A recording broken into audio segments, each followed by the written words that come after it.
પૂજનીય ગુરુ પરમાત્મા સહવર્તી સમતુ સેવાભાવી સતીરત્નો અને વિતરાગ વાણી પ્રેમી આત્મીય બંધુઓ અને બહેનો,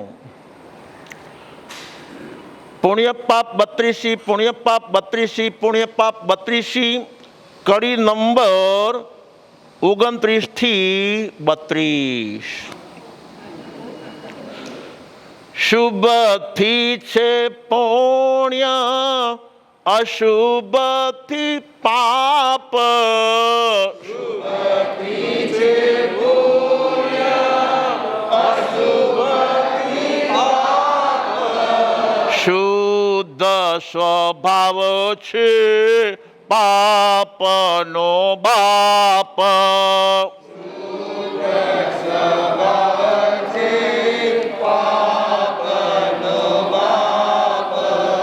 જડ પ્રેમી જીવને પાપ લાગે સારા.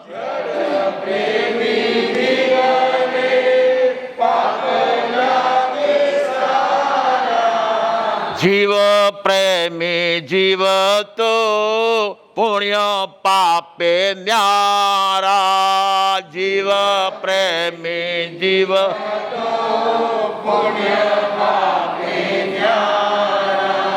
વિતરાગ વાણીમાં વિપરીત કીધું.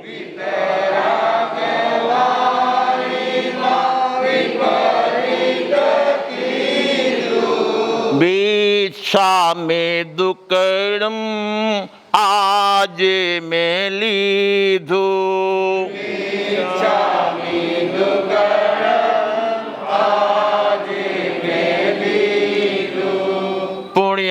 પાપ 32 ગાવો ગવડાવો.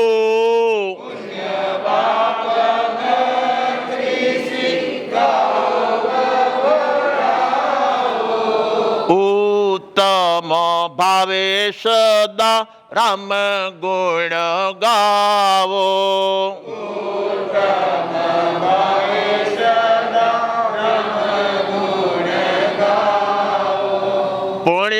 પાપ 32 ગાઓ ગવડાવો.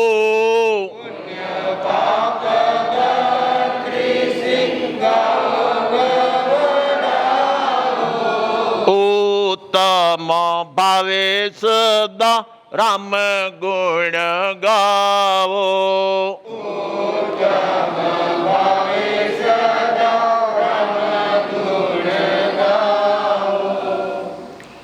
અનંત કાળની મારી અને તમારી જે સંસારની રમત ચાલે છે, સંસારના ભવભ્રમણ ચાલે છે, એની પાછળનું મૂળ કારણ હોય તો શુભ અને અશુભ, શુભ અને અશુભ, શુભ અને અશુભ પરિણામ.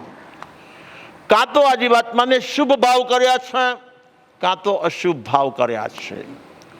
તો આ જીવાત્માએ અનંતકાળથી શુભ ભાવ કર્યા અને અશુભ ભાવ કર્યા છે, તો એની પાછળનું મૂળ કારણ શું છે? મૂળ કારણ શું છે? મૂળ કારણ શું છે?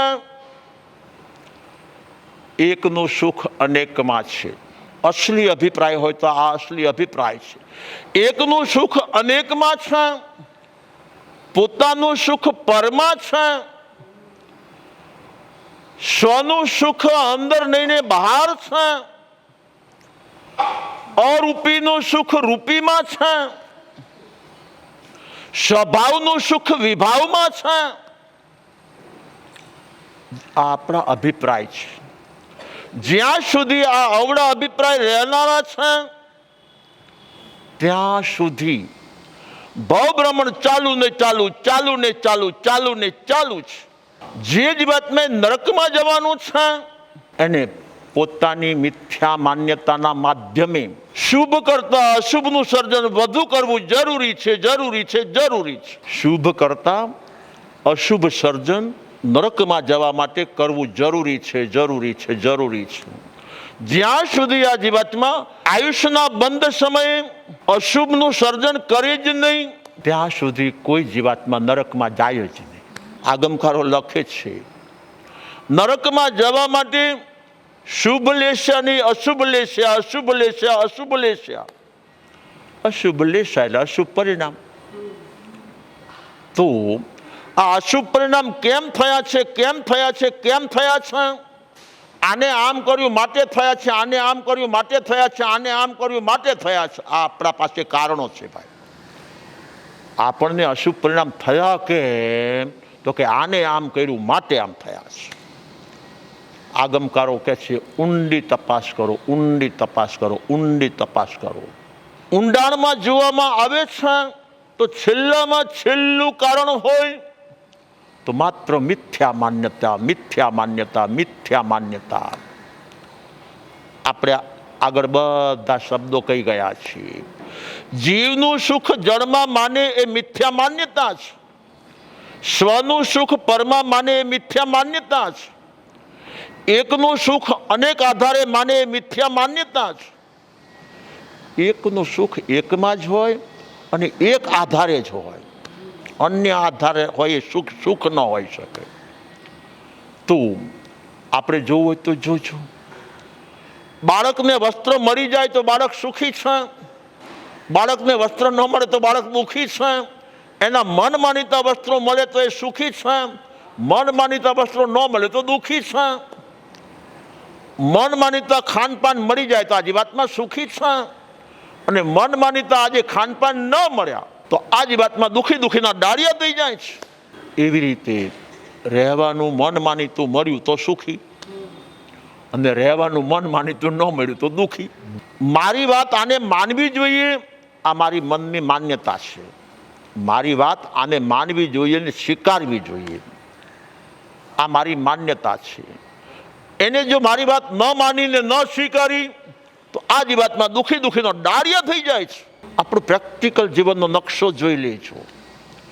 આ જીવાતમાને પંચર ક્યાં પડે છે, ક્યાં પડે છે, ક્યાં પડે છે? સાયકલ કે સ્કૂટર ચલાવતા હોય ને, કદાચ ભૂલે ચૂકે પંચર પડી ગયું હોય ને તો એ શોધવું હેલું છે.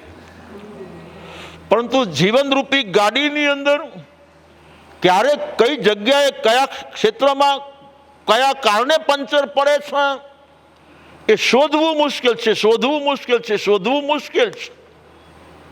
ભગત આજે આટલા બધા ઉદાસ કેમ છો? આટલા દિલગીર કેમ છો? આટલા બધા હોગિયા કેમ છો? શું કરું, શું કરું, શું કરું? હજી હમણાં જ લગ્ન કર્યા છે, લગ્ન કર્યા હજી મહિનોય થયો નથી, અને હારી ભાગી ગઈ છે, ભાગી ગઈ છે, ભાગી ગઈ છે. સમજી ગયા છું. સવારના પોરમાં રોદણા ચાલુ છે ભાઈ. કેમ? શ્રીમતી ચાલ્યા ગયા માટે આ જીવાતમાં દુઃખી દુઃખી દુઃખી દુઃખી ઓર દુઃખી છે. લોકોને આટલી જ ખબર છે ભાઈ, શ્રીમતી ગયા માટે દુઃખી છે. ઊંડી તપાસ કરે તો ખબર પડે શ્રીમતી અહીંયા રહેવા જોઈએ. અભિપ્રાય શું છે ભાઈ? મારા શ્રીમતી મારા ઘરમાં જ રહેવા જોઈએ, ઘરમાં જ રહેવા જોઈએ, ઘરમાં જ રહેવા જોઈએ. સમજી ગયા છો? તો એ મારો અભિપ્રાય તૂટ્યો માટે હું દુઃખી છું. હજી આગળ વધીને જોજો, એકને એક ચીજ વસ્તુ એકને એક હોય એમાં ઊંડા ઉતરો, ઊંડા ઉતરો. જેટલા ઊંડા ઉતરાય એટલા ઉતરો તો ખ્યાલ પડી કે અસલી આ ચીજ કઈ છે. શ્રીમતી ગયા એ તો ગયા છે. ઉપલક દ્રષ્ટિએ કહેવું હોય તો રહ્યા તો પુણ્યનો ઉદય, ગયા તો પાપનો ઉદય. સમજી ગયા છે? ગયા છે તો પાપનો ઉદય છે. તો આ જ વાતમાં પાપના ઉદયમાં દુઃખી છે. આગળ વધ્યા તો અભિપ્રાય ન રહ્યો માટે દુઃખી છે. પણ હવે એ અભિપ્રાયની ઉત્પત્તિ ક્યાંથી, ઉત્પત્તિ ક્યાંથી, ઉત્પત્તિ ક્યાંથી? અભિપ્રાય એમને ઉત્પન્ન થતો નથી. બીજ વગર કોઈ કોટો ફૂટતો નથી. સમજી ગયા છો? બીજ કયું છે, બીજ કયું છે, બીજ કયું છે? આવા તો આપણા 17 જણા અભિપ્રાય હશે. આખા દિવસના આપણા અભિપ્રાય કેટલા? આપણે પોતે એક છીએ અને આપણા અભિપ્રાય અનેક છે. તો આટલી બધી શાખા ને પ્રશાખા ઉત્પન્ન ક્યાંથી થઈ, ઉત્પન્ન ક્યાંથી થઈ, ઉત્પન્ન ક્યાંથી થઈ છે? તો પહેલા નંબરમાં જે પોતાના નહોતા એને પોતાના માન્યા. સમજી ગયા છો? આ શ્રીમાન છે, આ શ્રીમતી છે, તો જોજો માન્યતા, આ મારા શ્રીમતી છે, મારા શ્રીમતી છે, મારા શ્રીમતી છે. તો પહેલા નંબરમાં તને તારું નથી, તારા શ્રીમતી થાય ક્યાંથી? જ્યાં તને પોતાનું નથી તો આ ઘર મારું થાય ક્યાંથી? એક અવળું છે, બધા અભિપ્રાય અવળા છે. મારું સુખ મેં મારામાં ન માન્યું, મારું સુખ મેં પરમાં માન્યું છે, અન્યમાં માન્યું છે. તો આ ઘરે મારું, આ શ્રીમતીએ મારા, આ તને મારું, આ ધને મારું. સમજી ગયા છે ભાઈ? કેટલા અવળા અભિપ્રાય! કે એક અવળો અભિપ્રાય અનેક અભિપ્રાયને જન્મ આપી છે. મારા શ્રીમતી મારા ઘરમાં રહેવા જોઈએ, તો આ ઘર પોતાનું છે? પોતાનું ઘર કયું છે? પોતાનું ઘર કયું છે? પોતાનું ઘર કયું છે એનું સંશોધન કરવું જરૂરી છે, જરૂરી છે, જરૂરી છે. કિસ્સો એક બન્યો છે ભાઈ. શ્રીમતી હવારના પરમાં નીકળી ગયા તો નીકળી ગયા છે, હકાર નકાર થયો છે, હકીકત છે. હકાર નકારમાં જોજો પાછું, હું સાચો હતો ને તમે ખોટા હતા. સાચા છે કોઈ બોલે? સમજી ગયા છો? જો એક અભિપ્રાય કેટલા અભિપ્રાય મજબૂત બનાવે છે, પાછા રાંધવા જેવા બનાવે છે. તો શ્રીમતી મારા હતા, શ્રીમતી મારા હતા, શ્રીમતી મારા હતા, એને અહીંયા જ રહેવું જોઈએ, અહીંયા જ રહેવું જોઈએ, અહીંયા જ રહેવું જોઈએ. तर श्रीमती स्वतंत्र द्रव्य है, તું स्वतंत्र द्रव्य છે. સમજી ગયા? જ્યાં સુધી જે જીવાત્માને પોતાની સ્વતંત્રતાનું જ્ઞાન ભાન નથી, ત્યાં સુધી એ જીવાત્મા અન્ય ઉપર હકુમત ચલાવે છે, હકુમત ચલાવે છે, હકુમત ચલાવે છે. આગમકારો આચારણ સૂત્રની અંદર ચોથા અધ્યાયમાં મિથ્યાત્વી કહીને બોલાવે છે. આચારણ સૂત્રના ચોથા અધ્યયનની અંદર પહેલો જ ઉદ્દેશો છે, જે આત્મા મૂળમાં જતો નથી એ ગમે તે ગતિમાં જાય. આગમકારો લખે છે, જાવંતી અવિદ્યા પુરુષ સવ્વે તે દુઃખ સંભવા. દરેક જીવાત્મા ગમે તે ગતિમાં જાય, જ્યાં સુધી જેને મૂળનું જ્ઞાન નથી, મૂળનું ભાન નથી, એ જીવાત્મા ચાહે દેવલોકમાં જાય, તિર્યંચમાં જાય, નરકમાં જાય કે માનવ ગતિમાં આવી જાય, એ સદા માટે દુઃખીનો દુઃખી જ રહેવાનું, દુઃખીનો દુઃખી જ રહેવાનું, દુઃખીનો દુઃખી જ રહેવાનું. પાછું જ્યાં સુખ નથી હારો સુખ માને, જ્યાં સુખ નથી ત્યાં સુખ માને. આનો એક અભિપ્રાય રહી ગયો, આનો એક અભિપ્રાય રહી ગયો. ત્યારે આજે 1 કિલો વજન વધી ગયું. ફૂલ ગુલાબી, ફૂલ ગુલાબી, ફૂલ ગુલાબી. આજે આટલા બધા ઉત્સાહમાં કેમ છો? આનંદમાં કેમ છો?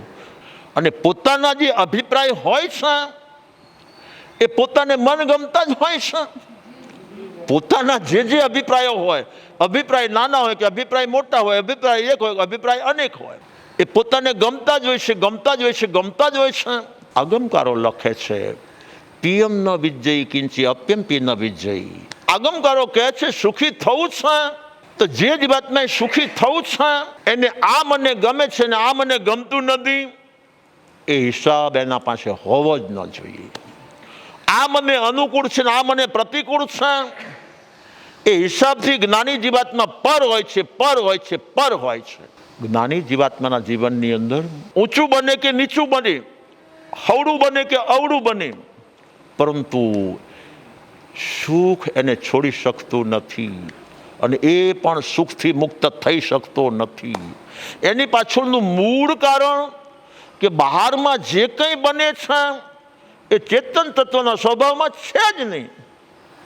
બહારમાં જે કાંઈ બને, સવળું બને ને અવળું બને, અનુકૂળ બને ને પ્રતિકૂળ બને.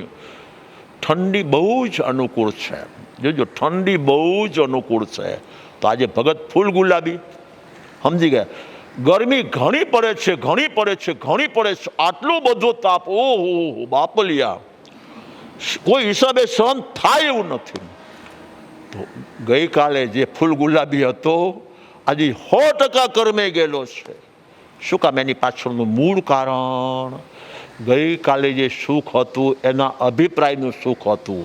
ઠંડી હારી પડી છે માટે સુખ હતું એમ નહીં, એનો અભિપ્રાયમાં હતું ઠંડી વ્યાજબી બરોબર માપસર હોય તો અનુકૂળ, અનુકૂળ, અનુકૂળ, આ એનો અભિપ્રાય છે.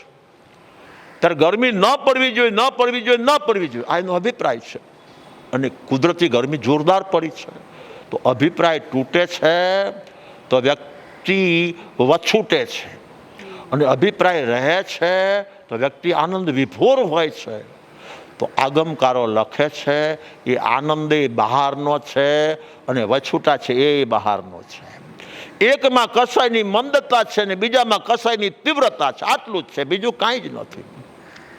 જ્યારે મારો અભિપ્રાય રહેતો હોય ને મને અનુકૂળ લાગે, બહુ અનુકૂળ થયું, બહુ અનુકૂળ થયું, બહુ અનુકૂળ થયું, એ સમયે મારા કસાયની મંદતા સમજી એના કારણે આ જીવાતમાં પ્રસન્ન ચિત્ત દેખાય છે. ત્યારે જ્યારે અભિપ્રાયથી પ્રતિકૂળ થયું છે તો એ સમયે આ જીવાતમાં વિચારમાં ઉગ્ર, ઉચ્ચારમાં ઉગ્ર, આચારમાં ઉગ્ર, દ્રષ્ટિમાં ઉગ્ર. તો આ કસાયની તીવ્રતાના કારણે વ્યક્તિ દુઃખી છે. તો શુભથી છે પુણ્ય, અશુભથી પાપ. શુભથી પુણ્ય, અશુભથી પાપ. પરંતુ શુભ ને અશુભ નામ સર્જન કેમ થયા, સર્જન કેમ થયા, સર્જન કેમ થયા? તો આગમકારો લખે છે આ શુભ અને અશુભના સર્જનનું મૂળ કારણ હોય, અસલી બીજ હોય, તો અસલી બીજ મિથ્યાત્વ એ જ અસલી બીજ છે. મિથ્યા માન્યતા અસલી બીજ છે. અને ત્યાર પછી મિથ્યાત્વનું મૂળિયું ખોલ્યા પછી પાછા શુભ અને અશુભ જીવનમાં નથી રહેતા એમ નહીં. આગમકારો કહે છે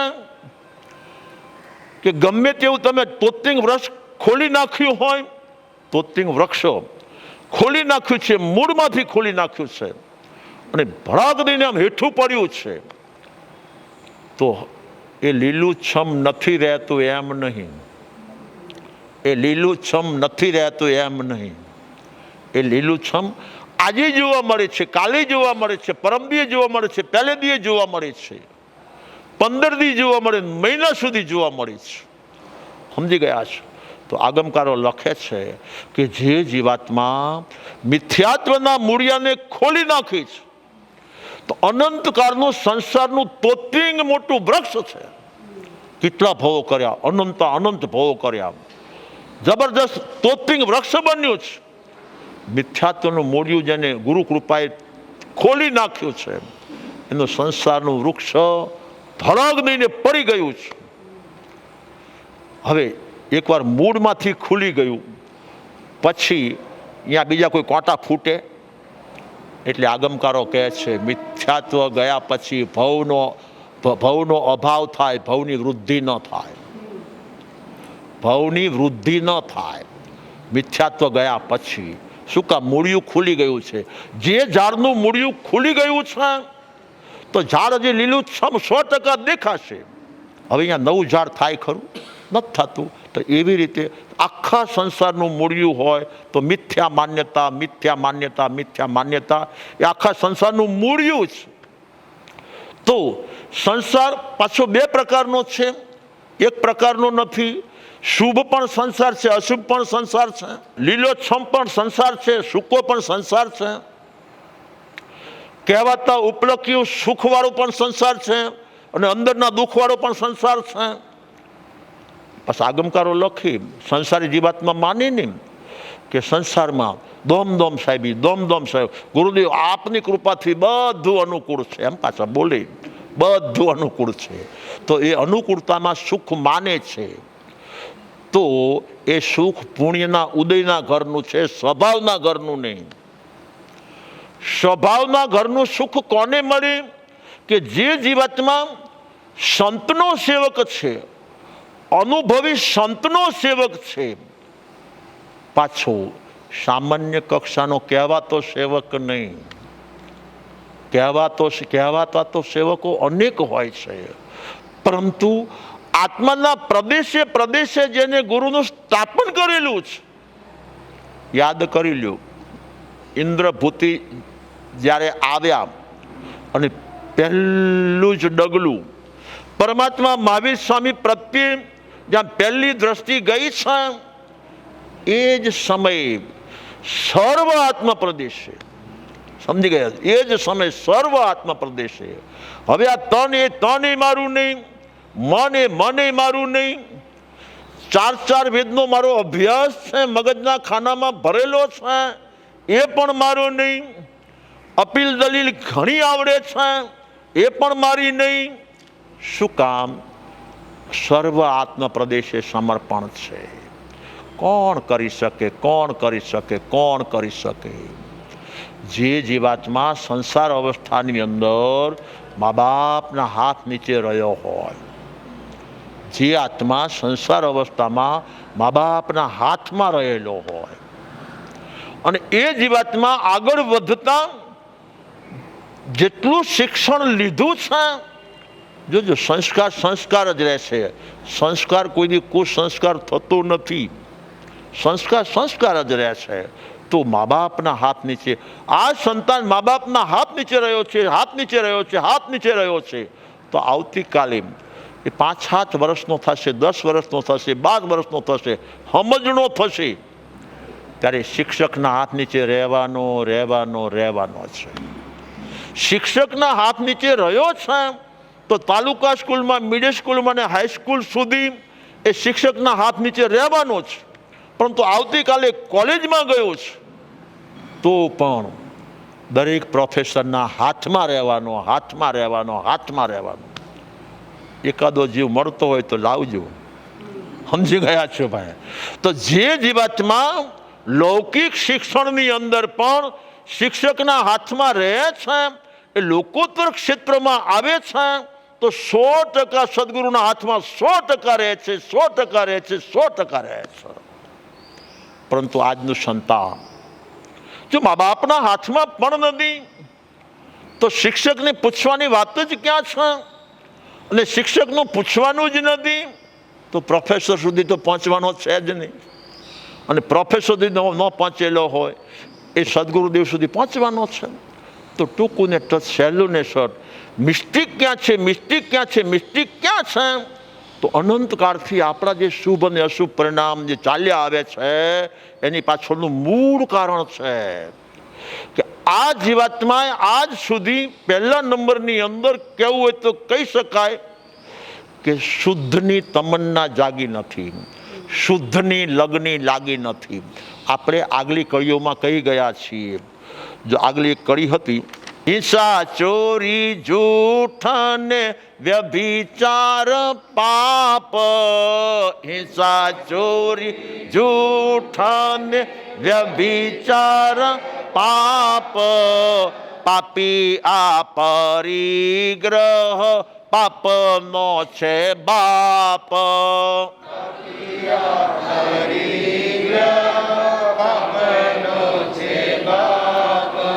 ક્રોધ, માન, માયા, લોભાદી પાપ.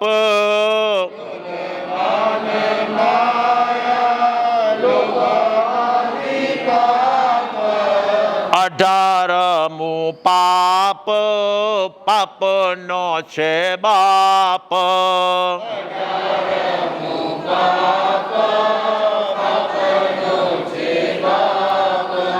શુભથી છે પુણ્ય, અશુભથી પાપ.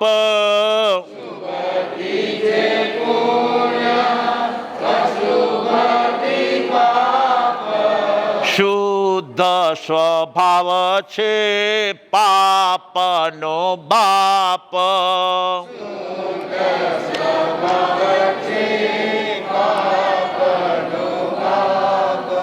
લખનારે કડી લખી લેવી સહેલી છે, ગાનારે કડી ગાઈ લેવી સહેલી છે, ઝીલનારે કડી ઝીલી લેવી સહેલી છે. પરંતુ આ 3 કડીઓને યથાર્થ ભાવે સમજવી સમજવી સમજવી સદગુરુદેવની કૃપા હોય છે તો ક્ષણવારમાં સમજાય છે. તો પહેલા નંબરની અંદર જોજો, ક્રોધ, હિંસા, ચોરી, જૂઠ ને વ્યભિચાર પાપ છે અને પાપી આ પરિગ્રહ પાપનો બાપ છે. પ્રથમના 5 પાપ, હિંસા, ચોરી, જૂઠ, વ્યભિચાર ને પરિગ્રહ, આ 5 જે પાપ છે એ પાપનો બાપ કોણ છે? બાપ કોણ છે? બાપ કોણ છે? પરિગ્રહ પાપનો બાપ છે. જ્યાં સુધી જેના પાસે પરિગ્રહ રહેવાનો છે, જ્યાં સુધી થોડું કે ઘણું, ઝાઝું કે થોડું, સવડું કે અવળું, પરિગ્રહ અંદરનો હોય કે બહારનો હોય, પરંતુ પરિગ્રહ છે, પરિગ્રહ છે, પરિગ્રહ છે, ત્યાં સુધી જીવનમાં હિંસા થવાની થવાની થવાની. આ જીવાત્મા જૂઠ બોલવાનો, ચોરી કરવાનો, વ્યભિચારના પાપથી એ મુક્ત નહીં થવાનો. શું કામ? કે પરિગ્રહ એ પાંચે પાંચનો બાપ છે. તો હવે આગલી કડીમાં જોજો, ક્રોધ માન માયા લોભાદી પાપ, 18મું પાપનો છે બાપ. તો ઓલા આગલામાં તો માત્ર 5 જ પાપ આવ્યા, પરંતુ આ 16મી કડીમાં ક્રોધ માન માયા લોભાદી પાપ, 18મું પાપનો બાપ છે. 18મું પાપ હોય તો મિથ્યાત્વ છે. જ્યાં મિથ્યાત્વનો સદભાવ છે અને આ જીવાતમાં ગમે તે ગતિમાં ગમે તે ભવમાં હોય તો એ 18 પાપ સર્જન કરવાનો છે. અને 18 પાપની રાવાઈ આ જીવાત્માને લાગવાની છે. શું કામ? આ એક પાપમાંથી 18 પાપ પેદા થાય છે. મિથ્યાત્વમાંથી મિથ્યાત્વનું સર્જન તો થાય છે, બાપમાંથી બાપ પેદા ન થાય. આ મિથ્યાત્વમાંથી મિથ્યાત્વ પેદા થાય છે. સમજવા જેવું છે. કેવી રીતે? આ જીવાતમાં મિથ્યાત્વી આત્મા છે તો ઉપયોગ મિથ્યાત્વના રંગે રંગાયેલો છે. જે જીવાતમાં પોતે મિથ્યાત્વી છે એનો ઉપયોગ મિથ્યાત્વની નામની પ્રકૃતિથી ખરડાયેલો છે. હવે મિથ્યાત્વ મોહનીય ઉદયમાં આવી ગયું. જે ઉદય આવ્યો છે એ પ્રકૃતિ છે. કેવી છે? સ્ત્રીલિંગ છે. આત્માનો ઉપયોગ કેવો છે? પુલ્લિંગ છે. હવે સ્ત્રીલિંગનું અને પુલ્લિંગનું અંદર જોડાણ થયું. મિથ્યાત્વ મોહની પ્રકૃતિ ઉદયમાં આવી અને મિથ્યાત્વથી ખરડાયેલો જે ઉપયોગ હતો, આત્માનો ઉપયોગ હતો, એ અડ્યો કોને? ઉદયને. જન્મ કોનો થયો? મિથ્યાત્વનો. સમજી ગયા છો? ત્યારે આ બોલતા હોય કે હું બાપ છું, પરંતુ આનો જન્મ એના મા બાપ આપી શકે છે, પોતે ન આપી શકે. ત્યારે અહીંયા જુદું છે, અંદર જુદું છે. અંદરમાં મિથ્યાત્વ પોતે મિથ્યાત્વનું સર્જન કરે છે. આગલા 18 પાપનો બાપ છે. આગલા પાપ 17 છે, છતાં લખ્યા છે 18. શું કામ? કે પોતે પોતાનો જન્મ આપે અને પોતે બીજા 17ને જન્મ આપે. એક વાંચો તો ખબર પડી. ક્રોધમાન માયા લોભાદી પાપ, 18મું પાપનો છે બાપ. એ 18 પાપનું સર્જન કરનાર હોય તો મિથ્યા દ્રષ્ટિ છે. ખ્યાલ? આટલો ફેર છે ભાઈ. આપણો જન્મ આપણા મા બાપ આપી શકે છે, આપણે ન આપી શકીએ. આપણે આપણા સંતાનોને જન્મ આપી શકીએ છીએ, પોતાને નહીં. પરંતુ અહીંયા તો જે અવળી દ્રષ્ટિ છે, અવળી દ્રષ્ટિનો જન્મ તો આપે છે અને સાથે સાથે બીજા 17 પાપને પણ ઉત્પન્ન કરી છે. તો જ્યાં સુધી મિથ્યાત્વ રહેવાનું છે ત્યાં સુધી 18 પાપ અકબંધ રહેવાના છે. કોઈ સદગુરુનો યોગ મળી ગયો અને સદગુરુને સંપૂર્ણ સમર્પિત થઈ ગયો. જોજો, ઘઉંનો દાણો જમીનને 100% સમર્પિત થાય છે તો એક ઘઉંમાંથી અનેક ઘઉં થશે. એક બાજરાના દાણામાંથી અનેક બાજરાના દાણા થશે. ઘઉંનો દાણો અડધો સમર્પિત થાય ને અડધો ન થાય. મેં આગલી અણી સમર્પિત 100% કરી છે, પાછલો પોણો ભાગ બાકી રાખ્યો છે. તો જમીન સ્વીકારે? તો મારે વાત એ કરવી છે, એક ઘઉંના દાણાએ પણ જો વિકાસ કરવો છે તો સંપૂર્ણ સમર્પણ. તો હવે મારે વાત એ કરવી છે, મિથ્યાત્વથી મુકાવવું છે તો આગમકારો લખે છે બુદ્ધ બોહી શબ્દ આવે છે 15ના સૂત્ર 20મા પદમાં ઉલ્લેખ. આજનો સમય આવી ગયો, સમય બહુ થઈ ગયો. 20મા પદમાં ઉલ્લેખ મળે છે કે અનાદિકાળનો મિથ્યાત્વી આત્મા હોય તો આવા કોક સદગુરુ મળી જાય ત્યારે બેડો પાર થઈ જાય છે. એ સમયે સદગુરુ મળે અને આને સદબુદ્ધિ સૂજે અને એના આત્માના પ્રદેશે એનો રંગ લાગે. માત્ર તન પૂરતો રંગાવાનો છે એમ નથી, માત્ર મન પૂરતું રંગાવાનું છે એમ નથી, માત્ર વિચારવાણી વર્તન પૂરતું જ સદગુરુથી રંગાવાનું છે એમ નથી. આત્માના પ્રદેશે રંગ ચડવો જોઈએ. તો એ સમયે એ સદગુરુના માધ્યમે સદગુરુ પાછા આનું મિથ્યાત્વ મટાડી દે છે એમ નથી. મિથ્યાત્વ મટાડવું તો પોતે જ પડે છે, પરંતુ જ્યાં સુધી આત્માના પ્રદેશે પ્રદેશે રંગ ન લાગે ત્યાં સુધી મિથ્યાત્વ હટવું મુશ્કેલ છે. સદગુરુના યુગમાં આવી ગયા છે, સમર્પણ થઈ ગયું છે, પછી એ ઇન્દ્રભૂતિ હોય તોય ભલે અને અન્ય કોઈ પણ સંત આદિનું નામ લઈ લો તોય ભલે, તો મિથ્યાત્વ મટી ગયું છે તો એના 70 પાપ મોડા પડે ને પડે. એ જ સમય પડે છે. આજનો સમય આવી ગયો છે. ટૂંકું ને ટચ, સહેલું ને શોર્ટ. આવતીકાલે યાદ આવશો તો વિચારીશું. તો જે જીવાત્મા સૌથી પહેલો હથોડો મિથ્યાત્વ ઉપર મારવા પ્રયત્ન કરશે, આત્મા ભવ અને પરભવ ભવ ભવ છે.